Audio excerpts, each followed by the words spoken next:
and we Well, good can. morning, everyone. Thank you so much for joining us today. I can't tell you how excited I am. This is our first client conference, as Carrie said, and there'll never be another first one, right? We'll hope to have more in the future, but you guys are all part of the very first one, and that's exciting. You guys may not know me, as Carrie said, I'm Chief Operating Officer here. I joined just under 3 years ago. It'll be 3 years ago in April. And so I'm here to talk to you today about how work is changing and how those changes impact the way that we think about them as managers and as stewards of our respective companies' finances, and as people who want to make sure that we are competitive in our particular industries. The work's changing all around us. You see it every day. It feels like it's faster. Every time you wake up, it feels like there's something else in the news. In fact, I'll talk about something I literally read this morning. I'll talk about it later on in this presentation that was news to me and I found fascinating. But things are changing all the time. So this whole segment is about how things are changing, how you can adapt to these changes, and how Journyx can maybe help you as you adapt. Let's see if I can get my presentation to go forward here. So as the subtitle of this session said, the nature of work is changing. Fundamentally, in its own right, the way that we work is changing, and the technologies that are available to us, both as individuals and as companies, are also changing, also evolving. And these changes bring both risks and opportunities. I often tell my kids that when they're worried about something, that the flip side of risk is an opportunity. There's always a way to make something that may seem like it could go wrong to go into something better than it could before, even if that opportunity is to reduce the risk itself. And then because of these new risks and these new opportunities, it's time for us to adapt as stewards of our company's finances, as people that are trying to drive competitiveness. We're going to have to adapt in order to make sure that we remain competitive in this new era of work. So let's go through each one of those. The nature of how we work changing, like I said, in fundamental ways. Today's work is more global than ever. It's more mobile than ever. It is fluid, which I will describe what that means. And it is data driven. Now, anyone out there, certainly if you go Google the changing nature of work, or the evolution of work, the future of work is a phrase we see a lot. Different people have different perspectives on the dimensions in which work is changing. These are just my perceptions based upon both my time here and my 20 years in B2B software as a service, looking around at the way things are changing. This is the way that I think about it. So I'm not saying it's the be all end all. So let's talk about each one of these. Global. How is the world more global? Well, today, again, more than ever before, work is happening all over the world, within your company, between companies, across time zones. Work is now 24/7 all over the world. It's interdependent. It affects your labor supply. It affects your supply chain. If you're in some sort of manufacturing or otherwise have a supply chain of goods, durable goods. It affects where your people work, the actual sites of where they work. We have folks among our customer base, maybe somebody that's on the phone right now. We've got installations in Azerbaijan, Baku. We've got folks in Abu Dhabi and off the coast of Saudi Arabia, the Arabian Peninsula. We've got folks in Africa. We've got folks in South America, all over the place. I'm unaware that we have anyone in Antarctica, but it wouldn't shock me that's using our software. That would present some challenges. I haven't heard of that yet, but that could be. It also affects where you market your goods and services. And all of these things, the fact that the entire economic system is so global in nature, changes the way that we have to think about who's working, when they're working, how they're working, the conditions underneath they're working, anything from security conditions, both physical and data security, and compliance frameworks. They vary from geography to geography, and all those things need to be taken into consideration whenever you're deploying a new solution, whenever you're engaging in a new project. and certainly whenever you're talking about how you look at your own workforce. We're more mobile than ever.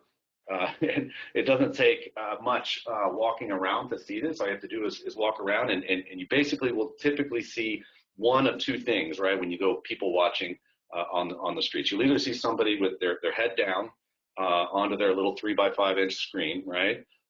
Or they look like they're talking to themselves, which 30 years ago would have gotten them locked up or something. But now they're doing it because they've got an earpiece in, and they're having a chat with, it's either could be a business chat, could be a personal chat, what have you. Work is happening all the time, everywhere. Whether it be field services for energy, telecom, logistics, delivery, equipment maintenance, any number of different ways in which folks are working remotely. I look at this wind farm here, and I think about people I know personally who do this type of work out there in West Texas, and what is the biggest wind farm, I believe, in the United States, if not the world, out there near Sweetwater.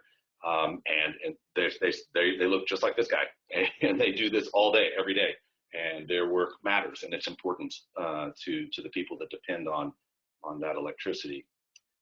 Work also just regularly happens outside of offices for all of us, whether it be working from home or co-working spaces or coffee shops. It happens in transit with trains, in your ride shares, in the air nowadays, which is remarkable, right? A former employee of mine just joined a company that they have no headquarters at all. Like, and I needled him on this. Like, they don't have any headquarters, even like a small office. Literally no headquarters. Everybody works from home or wherever they want. All over the globe, and they save a ton of money that way, and it's changed kind of the way you think about what constitutes a corporate entity and the workforce for that. Work is more fluid than ever before. Well, here's what I mean by fluid. It increasingly starts and stops based upon a human's personal needs or their business needs. It's not really on a fixed schedule, kind of like it was back, maybe in our parents' time frame, where they might be, you go to work 8 to 5 and you work on, the same stuff all day, or at least half the day, and then switch over to something else. It's not as true today as it used to be. It's changed. You've got flexible schedules, people starting and stopping at different times. You've got a distributed workforce with, but the combination of the flexible schedules and a distributed workforce, like we just talked about, allows for a myriad different starts and stops to work time or the type of work that they're doing. And even within work periods, you have interruptions and context switching now more than before as we're more collaborative. We have these open offices that we work in, so many of us. They happen all the time where everyone is just an alt tab or a swipe away from moving from one app to another and one task or one project to another. And the work that we do, again, especially we as managers, is more data driven than ever before. Decisions have to be made on facts, truths, and these facts are increasingly complex. They're increasingly numerous, just in terms of the amount of information, and they're increasingly fast moving. Any of you guys are old tenants of W. Edwards Deming, you'll remember his saying that what gets measured gets done, right? And the only real way for you to improve is to understand where you're coming from, right? You have to know where you're coming from. So when it comes to optimizing either your operations or your marketing or your delivery of manufactured goods or services, the only way to do that is to know where you're coming from and what's going right and what's going wrong, and to optimize based upon that information.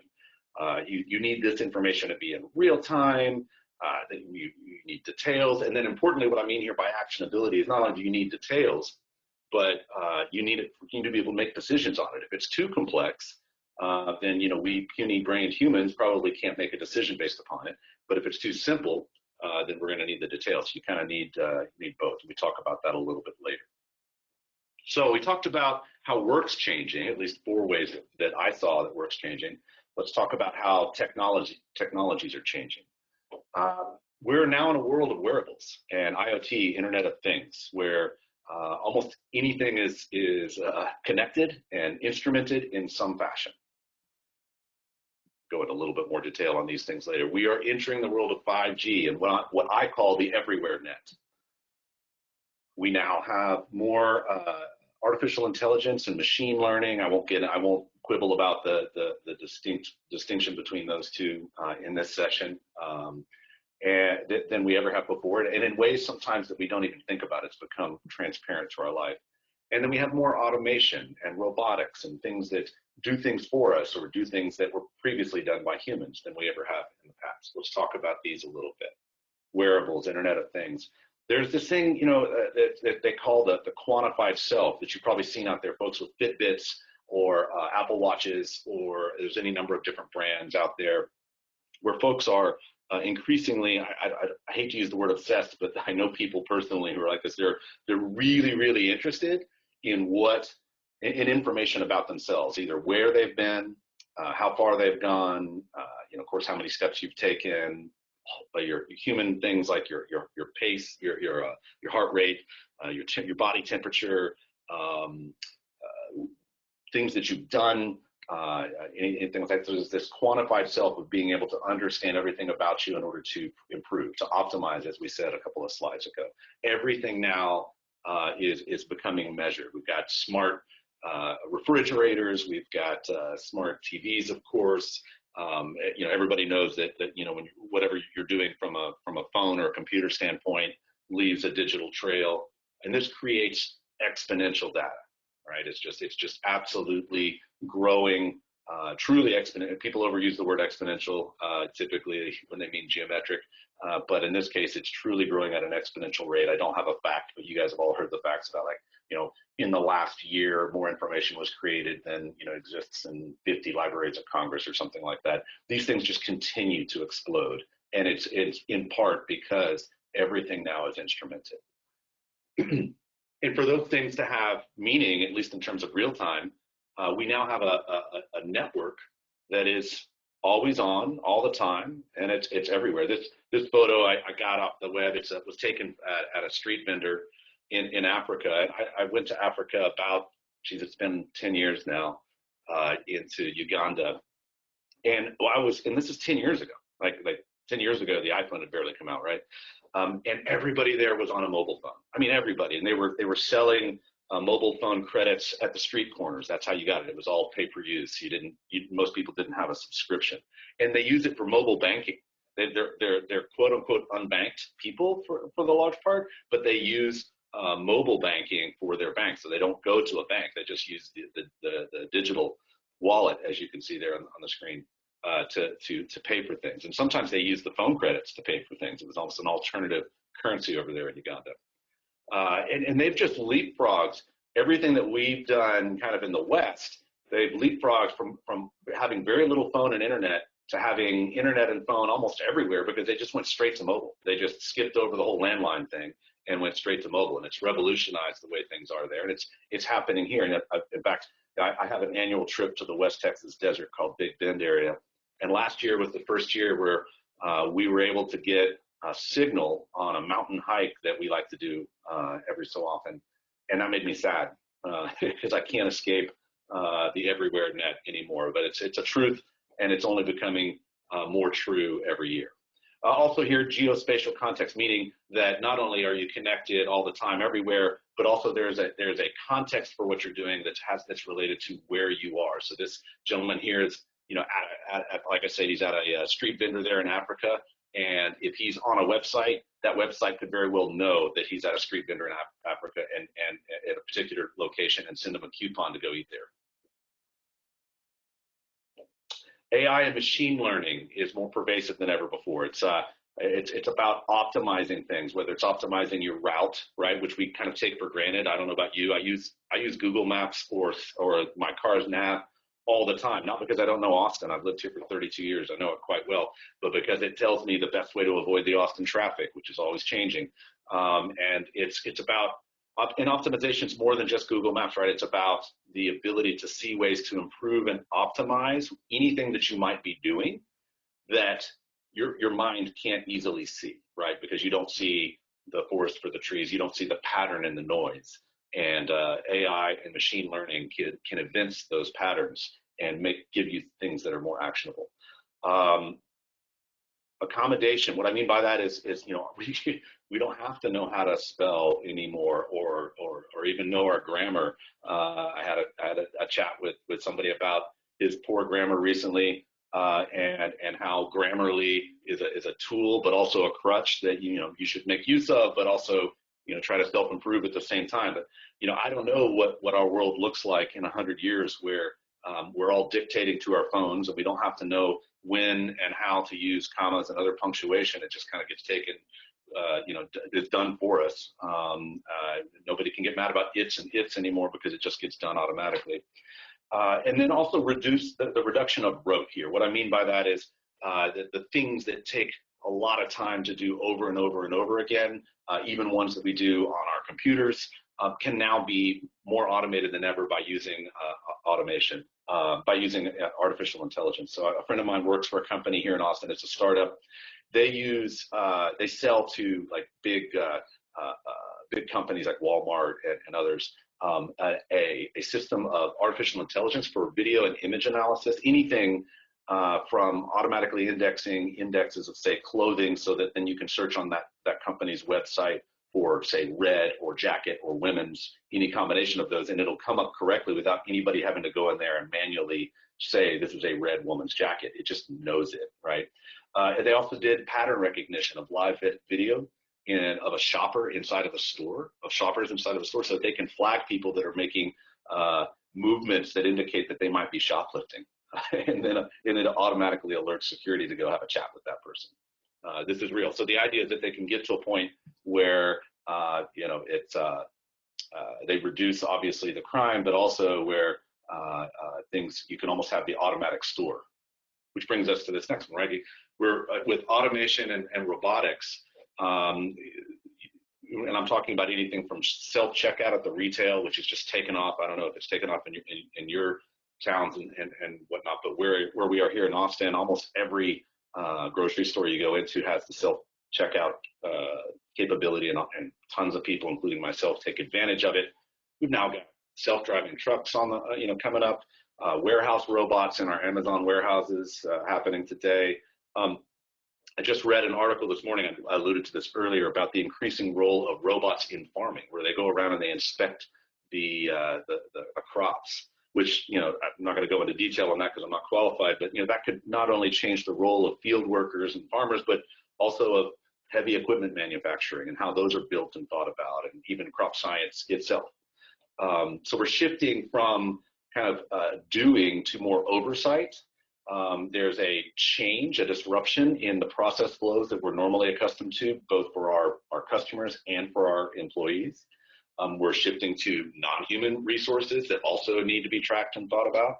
And this thing here you may not have heard of, I'd only heard of it fairly recently, to be honest, as in terms of this name, is the no-code movement. It's the ability to basically, do what previously would be called computer programming, but you don't even have to write any code. You're just connecting different existing systems with some basic logic and tools to create something totally novel, where you've got system A and system B, and you're connecting them in a way that creates value X that wasn't even thought of before. So these changes in the nature of work and in our technologies, they create new risks. Decisions, as I said, need to be fact and data driven. Your decision makers need detailed and easy analytics. The risk is that you're often faced with a choice of either detailed and accurate or easy. But what you really need are both. You need for your information to be detailed and easy and timely. Because decisions need to be data driven and based on detail, and because work is increasingly fluid and mobile, the self-tracking, right? So tracking yourself from a time perspective is increasingly intractable. It's very difficult if you're changing from one activity to another over and over throughout the day to truly accurately track the time that you spent on project A, on no project at all, and project B. It becomes more difficult than ever. If you think about what a lot of your staff probably report, and maybe what you yourself do, you find yourself at the end of the day or the end of the week going back for your timesheet, I'm talking, going back and trying to recreate your day. And the best you normally can do is estimate right? And you try to do an informed estimate. You try to be, intellectually honest about it. But at the end of it all, there's no way really to account for those 15 and 20-minute or 2-minute interruptions where you answered a phone call, responded to an email, or had a person come to your desk. There's not really a great way for you to kind of manually self-track on those things. And if you're working on 4 or 5 different projects, and those things could add up, and you could have ultimately an underrepresentation or an overrepresentation of work on a particular project, and that could really change the way that you think about your project accounting.